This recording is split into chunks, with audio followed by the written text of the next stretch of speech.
The city never truly slept. From the 43rd floor, Lagos glittered like spilled diamonds across black velvet, towers of glass catching light, highways threading through the dark like veins carrying the pulse of a world that never stopped moving. It was the kind of view that made people feel powerful just by standing in front of it. Zuri Han had stood in front of it 1,000 times. Tonight, she stood in front of it alone, holding a glass of red wine she hadn't touched, wearing a silk robe the color of midnight, and listening to the silence of a penthouse that cost more than most people earned in a lifetime. She wasn't waiting for anything, or so she told herself. The phone buzzed on the marble counter. She almost didn't look. She almost let it go to voicemail, the way she had learned to let so many things go. Quietly, without ceremony, without asking too many questions. But something made her turn. Maybe it was instinct. Maybe it was the particular way the screen lit up, against the dark kitchen, casting a pale glow like a warning sign. She set down her wine, walked over, and looked at the name on the screen. Jae-hyun. Except it wasn't Jae-hyun calling. It was someone calling him. His phone, the one he had left on the counter when he stepped into the shower, was vibrating with an incoming call from a contact, saved simply as S. Zuri stared at it for 3 full seconds. She picked it up. She answered. The voice on the other end was soft, practiced. The kind of soft that wasn't natural but had been deliberately cultivated. Warm at the edges, confident at the center. The voice of a woman who was very used to getting exactly what she wanted. Baby, I've been waiting all evening. When are you coming? I made dinner. Zuri said nothing. She stood perfectly still, her fingers tightening slightly around the phone. The voice continued, undeterred, unaware, floating through the speaker with casual intimacy that felt like a blade sliding slowly between ribs. I need to know about the timeline. You promised me this quarter, Jae-hyun. When will you finally divorce her? You said after the merger. The merger is almost here. So when? The silence stretched. Then, from behind Zuri, the bathroom door opened. Han Jae-hyun stepped out in a towel, steam still curling from the doorframe, running one hand through his wet hair. He was 41 years old, broad-shouldered, with the kind of face that magazine covers had called magnetic and commanding. He had built a technology and investment empire from what everyone called nothing, though Zuri knew better than anyone that it had never been nothing. He crossed the room toward the kitchen without looking up, and then he stopped. He saw Zuri. He saw the phone in her hand. He saw his own name on the screen. For a single moment, one crystalline, irreversible moment, every carefully constructed layer of the man she had loved for 11 years cracked directly down the center. She watched it happen. She watched the calculation move behind his eyes, the rapid assessment, the pivot. He didn't reach for the phone. He didn't apologize. He stood very still, watching her the way a man watches a situation he is not yet sure he can control. Zuri looked at him. Then she lifted the phone back to her ear. He'll call you back, she said. Calm. Flat. Absolute. She ended the call, set the phone on the counter, picked up her wine glass, took a slow sip. Zuri, he started. Don't, she said. Not loudly, not with tears in her voice, just the single word, clean and final, like a door clicking shut. Not tonight, Jae-hyun. I'm tired. She walked to the bedroom. She closed the door behind her. She sat on the edge of the bed in the dark, the city still glittering through the floor-to-ceiling windows, and she breathed. In. Out. In. Out. She did not cry. She had learned, somewhere in the last few years, to hold pain at a certain distance, to observe it rather than be consumed by it. What more she felt in that moment wasn't grief. It was something colder and more clarifying. was the feeling of a question she had been asking herself for years, finally receiving its answer. Of course, she thought. Of course. She had met Han Jae-hyun 12 years ago at a financial strategy conference in Singapore. She had been 28, sharp-tongued, and fiercely intelligent, working as a senior analyst at a mid-size investment firm. He had been 30, the founder of a tech startup that showed extraordinary promise and almost no operational discipline. He had approached her after her panel presentation with the particular confidence of a man who was used to rooms turning toward him, and he had said, "You're the only person in that room who actually understood what you were talking about." She had laughed. She had told him that was a low bar. He had said, "Which is exactly why I need someone like you." It had started professionally. She had helped him restructure his early investor agreements, build financial models that could actually survive due diligence, and navigate a regulatory landscape that had almost buried the company in its second year.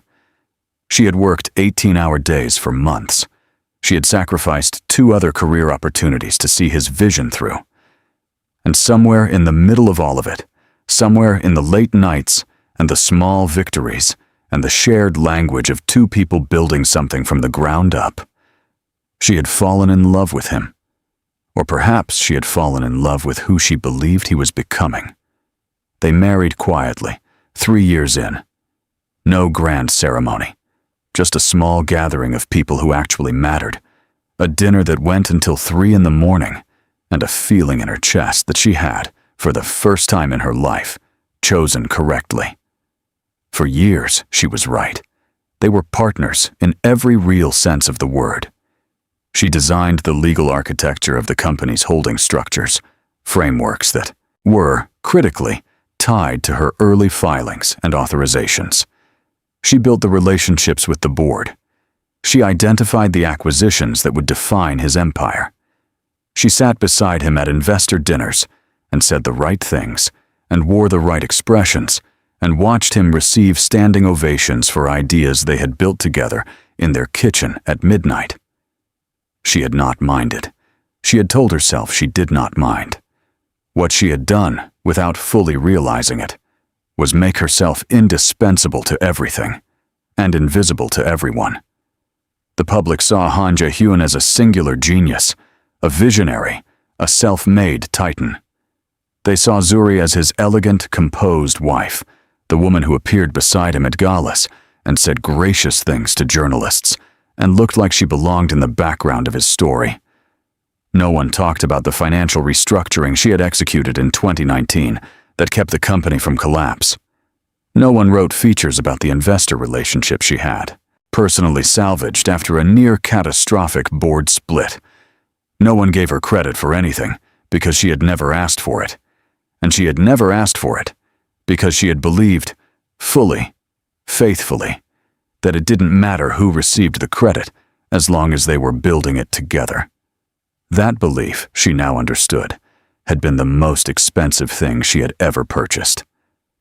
Sitting in the dark of her bedroom, Zuri pulled her knees to her chest and let herself replay every red flag she had buried. The late-night meetings that produced no meeting notes and left no calendar traces. The new phone he had acquired 18 months ago kept on silent, always in his jacket pocket.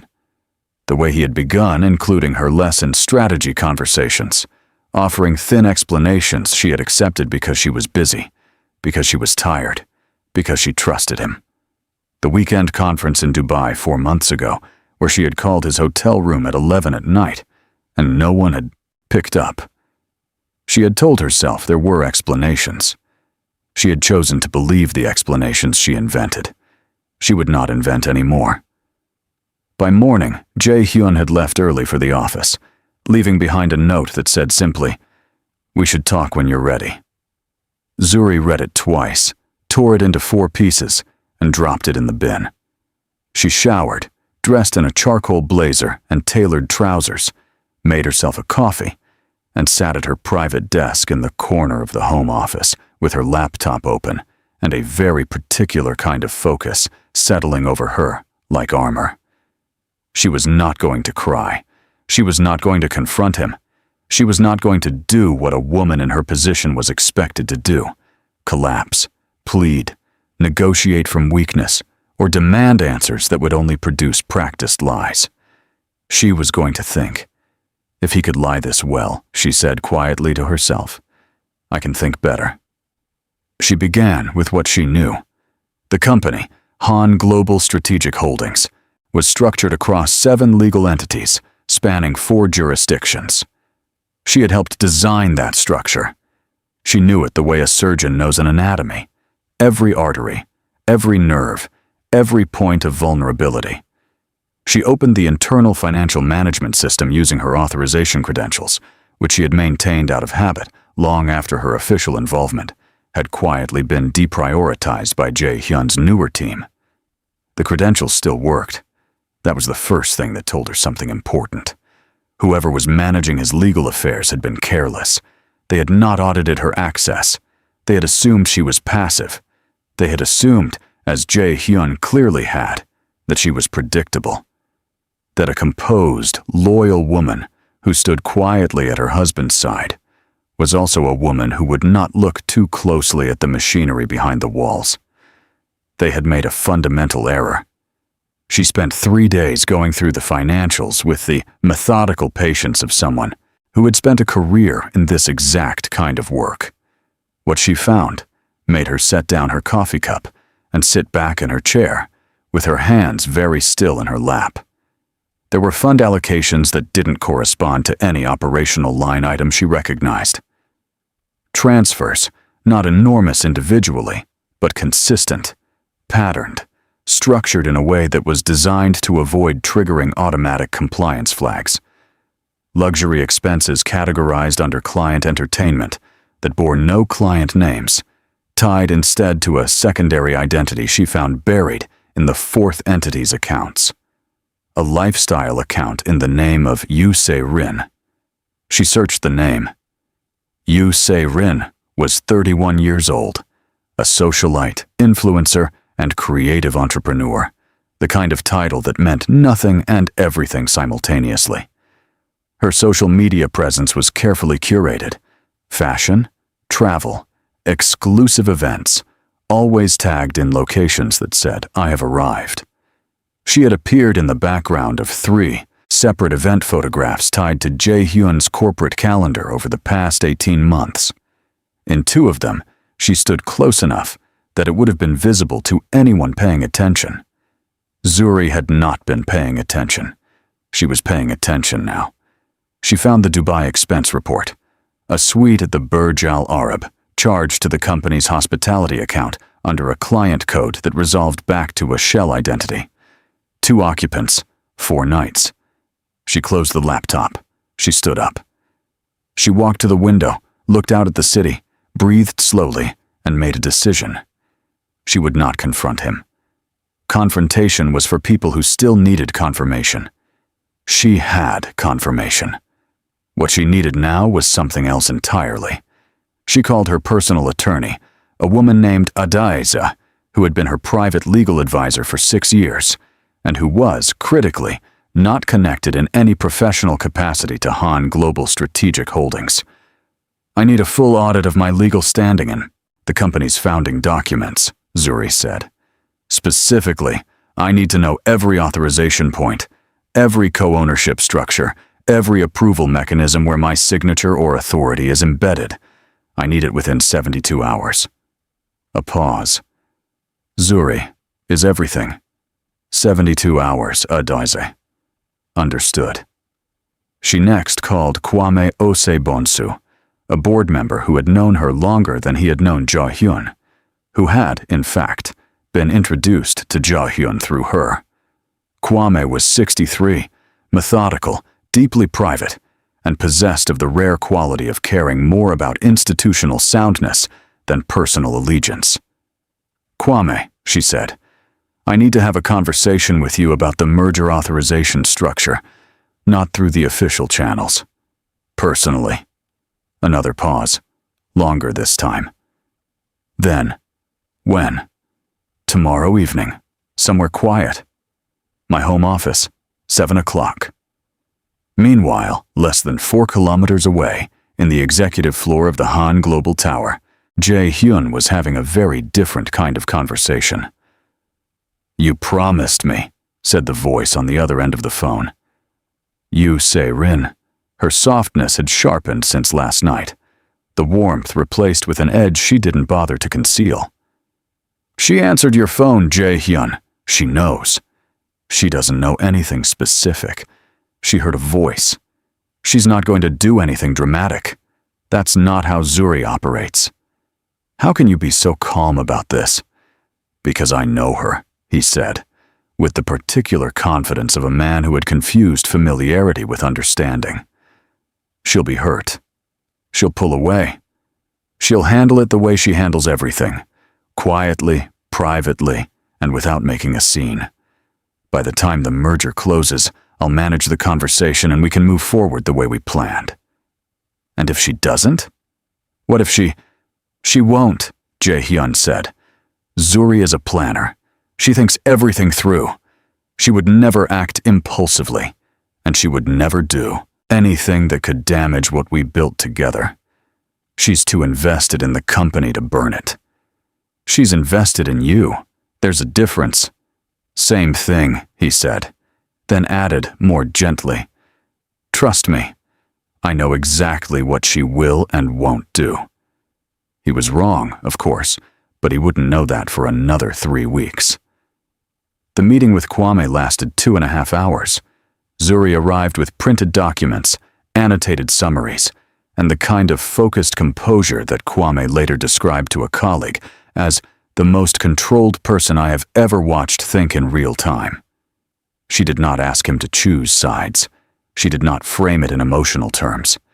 She laid out, with clinical precision, the legal architecture of the company's foundation, showing him exactly where her authority was embedded, exactly what required her authorization to proceed, and exactly what was at risk if the merger's execution hit a structural obstacle. Kwame was quiet for a long time after she finished. "You're not asking me to block it," he said finally. It was not a question. "I'm asking you to understand the full picture," Zuri replied. "And then I'm asking you to make decisions based on that understanding, whatever those decisions are." "How many board members have you spoken to?" "You're the first." "Who else will you approach?" she told him. He listened. He folded his hands on the desk, looked at the ceiling for a moment, then looked back at her with the expression of a man who had just redrawn a very important map in his head. "I've always thought," he said quietly, "that this company's greatest structural asset was never properly credited." She held his gaze. "No," she said. "It wasn't." Over the next 2 weeks, Zuri moved with the patience and precision of someone who had decided the stakes were too high for anything less than perfection. She worked in the early mornings before Jae Hyun woke, and in the late evenings after he returned to their penthouse with the tired, distracted energy of a man too absorbed in his own priorities to notice the weather changing around him. She was never cold to him. She was never warm either. She was simply present, available, composed, going through the motions of a life she had already mentally departed, while her hands worked quietly and efficiently at the architecture of what came next. She revalidated her position as co-authorizing signatory on the company's 3 core holding structures, a status that had never been formally revoked, only quietly deprioritized. She filed updated documentation with the relevant regulatory bodies. She secured digital access to 2 critical operational accounts using credentials she had legitimately never surrendered. She worked with the DOIs on a patent review that revealed something extraordinary. 14 of the company's most commercially valuable intellectual property filings bore her name as co-inventor, a detail that had been buried in the foundational paperwork, but had never been legally transferred or reassigned. Those patents were worth, in rough current valuation, somewhere between $800 million and $1.2 billion. She also, during this period, encountered Zuri Han in person for the first time. It happened at a charity gala hosted by one of the company's strategic partners, the kind of event that Zuri attended out of obligation and navigated with practiced ease. She was standing near the bar with a glass of champagne, listening to a foundation director describe a new education initiative when she became aware of someone watching her. She turned slightly. Zuri Han was across the room, younger than Zuri had imagined, and more beautiful in a specific, deliberate way, the kind of beauty that required significant effort to appear effortless. She was wearing a dress that cost money she did not earn, and standing next to a man who was trying too hard to appear relevant to her. But her eyes were on Zuri, and there was something in them, a calculation, a curiosity, and just below the surface, a peculiar defiance that told Zuri she was being measured. Zuri met her gaze for 3 full seconds. Then she turned back to the foundation director and said, "That's a remarkable initiative. Tell me more about the secondary school component." She did not look back. Later, she heard from a source that Zuri Han had told someone at the gala that Jae Hyun's wife was exactly what you'd expect, proper and boring, and clearly past her prime. Zuri received this information over her morning coffee, processed it for approximately 4 seconds, and moved on with her day. Meanwhile, the pressure on Jae Hyun from Zuri Han was intensifying. The merger, a cross-continental deal with a European technology conglomerate that would have made Han Global one of the most significant mid-cap players in the global tech space, was scheduled to close in 11 days. The deal represented the culmination of 3 years of negotiation and, by Jae Hyun's private calculations, a personal net gain of roughly $400 million in equity appreciation. It was the biggest moment of his career. 11 days, Zuri Han said, during a call that Jae Hyun took in his car, parked in the basement level of the tower. 11 days, and then what? More waiting? More after the next thing? Jae Hyun, I've put 2 years into this. 2 years of being patient, being discreet, being everything you said you needed me to be. You owe me a real answer. And you'll have one, he said, after the merger closes. You keep saying that? Her voice, stripped of its practiced softness, was sharper than he was used to. Do you have any idea how humiliating it is to be second? To show up at events where your wife is present and smile like I'm a stranger? I was at that gala, Jae Hyun. She looked at me like I was nothing. You're not nothing. Then act like it. 11 days. I want a date for the filing. You'll have it, said. He hung up. He sat in the car for a moment, pressed his fingertips against his eyes, and breathed. Then he straightened his jacket, checked his reflection in the rearview mirror, and took the elevator up to his office, where he spent the rest of the day in a series of merger briefings that had, as far as he knew, never been more secure or more ready to execute. He was not aware, at this point, that 3 board members had had private conversations with Zuri in the past week. He was not aware that Adaezi had completed a full legal assessment that confirmed Zuri's authority over 6 specific authorization checkpoints in the merger process. Checkpoints whose significance the merger team had not flagged because no one had thought to audit the underlying company structures with enough care. He was not aware that 2 of the IP filings, central to the merger's valuation, had been reviewed by Zuri's legal team and were now subject to a formal co-ownership revalidation query with the Intellectual Property Registry.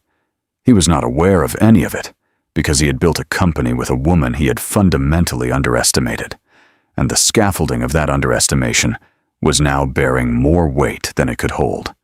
The night before the merger, Zuri sat at her desk until past midnight. She reviewed every document one final time. She called Adaeze, who confirmed that everything was in position. She sent a single message to Kwame that read, "Tomorrow, be present." He replied with a single word, always. Then she closed her laptop, made a cup of chamomile tea, and stood at the window for a long time, looking at the city below. She thought about who she had been when she first stood in front of this view. The woman who had believed in him completely, who had given everything she had to something they were supposed to be building together, who had made herself invisible for years in the belief that love meant you didn't need credit as long as the thing itself flourished. She thought about all the versions of herself she had set aside, the ambitions she had quietly folded away, the opportunities she had declined, the years she had spent standing in someone else's light and calling it a partnership. She thought about the phone call, the soft voice. When will you finally divorce her? She still has use. She breathed in slowly, breathed out. Not yet, she had told herself for 3 weeks. Now, finally, she said. Now. The merger was scheduled to execute at 10 o'clock in the morning. The boardroom on the 41st floor was prepared to a degree that bordered on theatrical, glass-walled, overlooking the city, filled with the kind of elegant tension that accumulated whenever enormous amounts of money were about to change hands. Representatives of the European conglomerate, Meridian Group, were present in person and on screen. Investment bankers, legal counsel, financial advisors. The room hummed with the quiet self-importance of people who believed they were witnessing history. Jae-hyun arrived at 9:45, composed and immaculate in a dark suit, with the energy of a man walking toward the defining moment of his career. He greeted the Meridian delegation, shook hands, exchanged pleasantries, radiated confidence. His in-house legal team was arrayed to his left, documents prepared, signatures pages formatted, authorization codes loaded and ready for execution. At 9:58, the digital execution platform loaded on the boardroom screens. At 9:59, the first authorization flag appeared. It was subtle at first, a single red indicator on the structural authorization layer of the primary holding entity. Jae-hyun's legal lead, a young man named Tunde, leaned toward his laptop and frowned. He typed something. The flag remained. He typed again. A second flag appeared on a secondary entity screen. "What is that?" Jae-hyun said quietly. "I'm not sure," Tunde said. His voice had the particular quality of someone who has just discovered that the foundation of a building is not where it was supposed to be. There's a co-authorization requirement flagged on the primary structure. It's saying the execution requires a secondary signatory confirmation. Override it. I'm trying, sir. The system isn't accepting the override. The signatory requirement appears to be embedded at the foundational filing level. It's not an internal system flag. It's a regulatory architecture requirement, murmuring from the Meridian team. Their lead counsel had leaned forward and was looking at the screen with the expression of a person who had just become significantly less comfortable. "What signatory?" Jae-hyun said. His voice was still controlled, but the temperature behind it had changed. Tunde turned to look at him, and in the young man's eyes was the particular dread of someone who had just understood something he very much wished he hadn't. "Mrs. Han," Tunde said. "Zuri Han." Her authorization is embedded in the foundational co-filing structure of the 3 primary entities. The system requires her electronic signature to authorize the asset transfer component of the merger. Without it, the IP valuation layer can't execute. The room was very quiet. "Get her on the phone," Jae-hyun said. "Sir, get her on the phone now."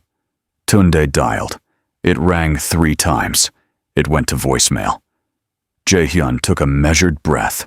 He turned to the Meridian delegation with the composure of a man who had not yet accepted that the ground had opened beneath him. "We may have a brief administrative delay. This is a minor." The boardroom doors opened. Zuri walked in. She was wearing ivory, a structured blazer, tailored trousers, simple and devastating in the way that only absolute confidence can be. She carried a leather portfolio under one arm and walked with the unhurried certainty of a person who owns the room they have just entered. She nodded once to the Meridian delegation, graciously, as if she were arriving at an event she had been expecting to attend. She acknowledged two of the board members by name. Then she turned and looked at Jae-hyun. He stared at her. The controlled surface of his composure, so expertly maintained for so many years, had developed a visible fracture. Not panic, not yet, but something close to it. The expression of a man looking at a situation he had drastically, catastrophically miscalculated. Zuri, he said. Her name, in his mouth, contained a universe of things he couldn't say in this room. Good morning, she said calmly. I understand there's an authorization requirement. She sat at the table. She opened her portfolio. She reviewed the documents that Tunda, visibly shaken, slid toward her. She read them with the methodical attention of someone who has read 10,000 documents before and will read 10,000 more, and then she looked up. Before I authorize, she said, addressing not just Jae-hyun, but the full room, the board, the Meridian team, the legal counsel. I want the full table to understand the ownership architecture of these structures, as documented in the founding filings, because I think there has been a long-standing misrepresentation, perhaps unintentional, about who built what. She spoke for 11 minutes. She was precise, factual, and unsparing.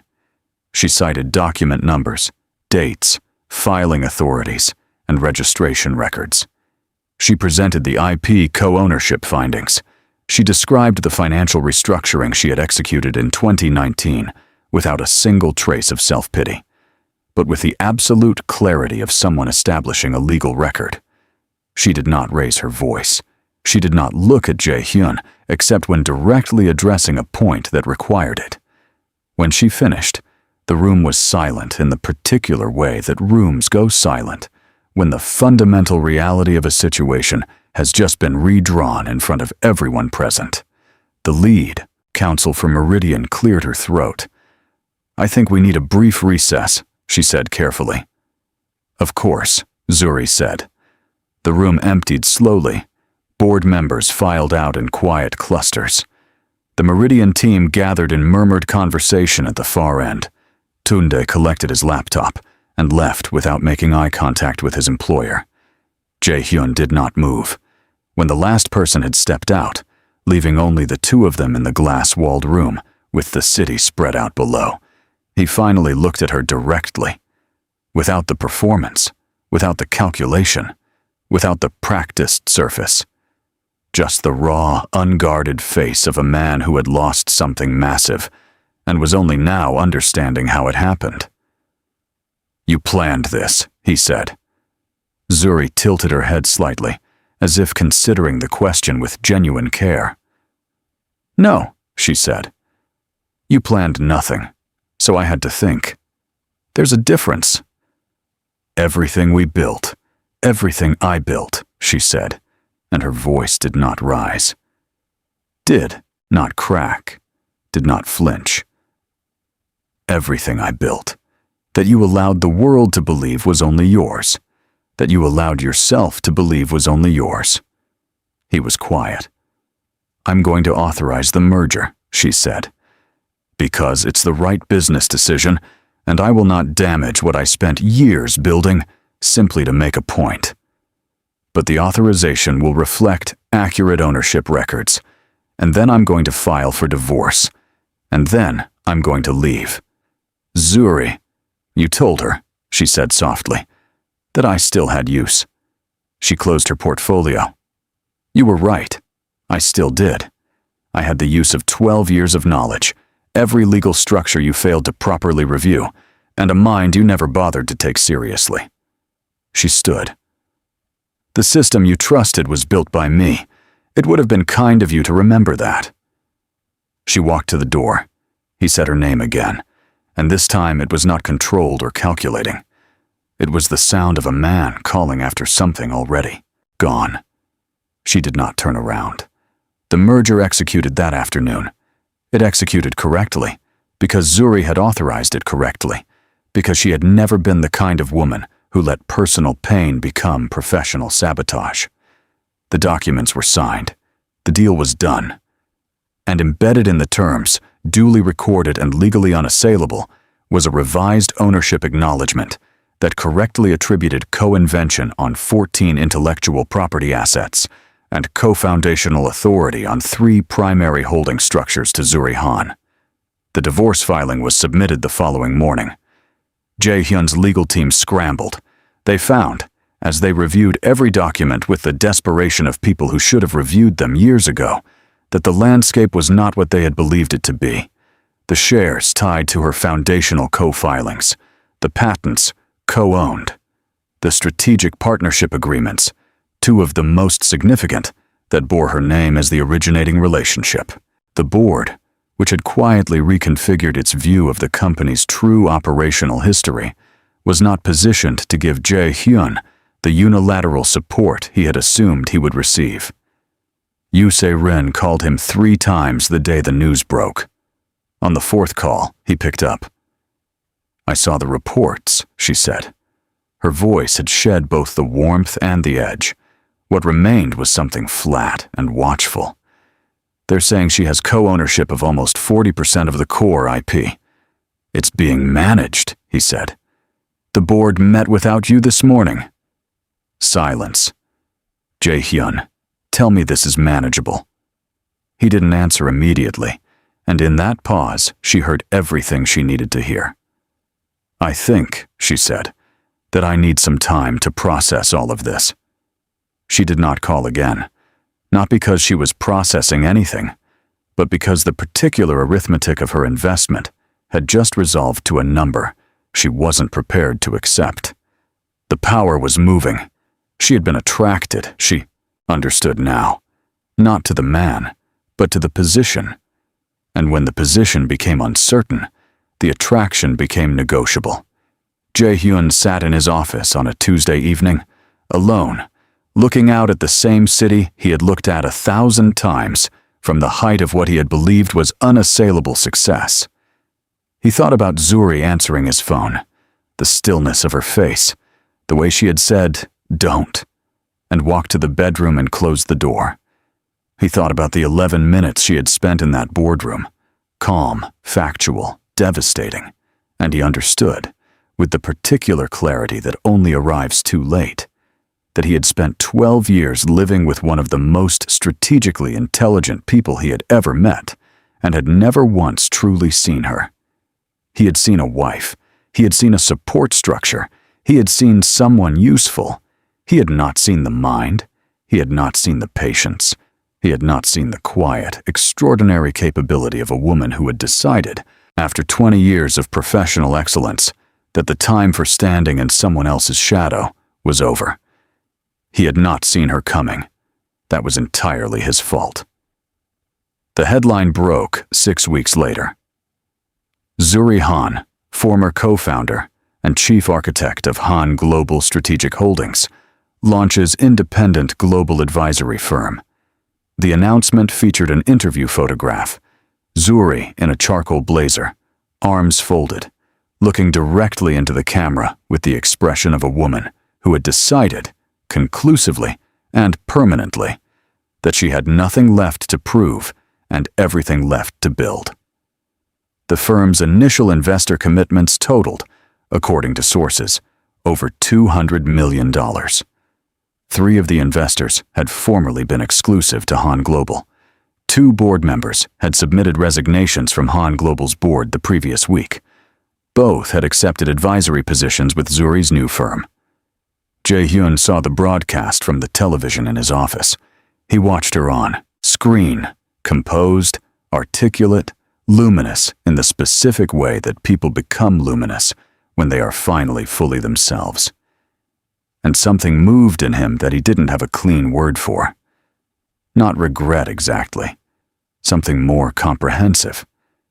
The feeling of a man looking at a version of events that he had authored and could not unauthor. The journalist asked her, "What would you say to people who wonder how you stayed so composed through all of it?" Zuri was quiet for a moment. Then she said, "Composure isn't the absence of feeling. It's the decision about what to do with what you feel. I made a decision." And what was that decision? She smiled, not the careful social smile of the woman who used to stand at galas and say gracious things, but something realer and quieter and entirely her own. To build something they couldn't take credit for. The call that was meant to break her had done the opposite. It had stripped away the last carefully maintained illusion she had been carrying. The one that said, "Maybe I'm wrong. Maybe I'm imagining it. Maybe if I am patient enough and loyal enough and good enough, it will be what I believed it was." When that illusion fell, it left behind something she had not expected. Clarity. Not just about him or about what he had done, but about herself. About the specific and remarkable nature of what she was capable of when she was finally building for herself. He had called her useful. He had meant it as a calculation, a cold-blooded assessment of her value relative to his plans, delivered to another woman in the quiet of a night he thought was private. She had heard it. She had turned it over in her hands like a stone. And then she had understood something he hadn't, that she had always been more than useful. She had been essential, the foundation, the architecture, the reason the whole structure stood at all. He had mistaken her loyalty for limitation and her patience for passivity, and that mistake had cost him everything. By the time he understood her worth, by the time he sat in the diminished silence of an office, where the phones rang a little less, and the board was a little less deferential, and the deals were a little harder to close, she had already become something he could no longer reach. Not because she had wanted to punish him. She hadn't. She had moved on with the same quiet efficiency she brought to everything, leaving no wreckage, no drama, no evidence of a battle, except the clean, irrefutable record of outcomes. The company she built alone was gaining ground on the company they had built together. The name the world now recognized was not attached to his story anymore. She had simply left. And in leaving, she had taken with her the only thing that had ever made his story make sense. If this story moved you, if it made you think, if Zuri's quiet power resonated somewhere in your chest, you already know what to do. Hit that like button right now. It takes 1 second and it means everything for this channel. And if you are not yet subscribed, this is the moment. Click subscribe and turn on the notification bell so you never miss another story like this one. We release new stories every week. Stories about power, about intelligence, about people who refuse to stay small. Drop a comment below and tell me, what was the moment that hit hardest for you? Was it the phone call, the boardroom, the final line? I read every single comment, and your words genuinely shape what gets made next. Share this with someone who needs to hear it. See you in the next one.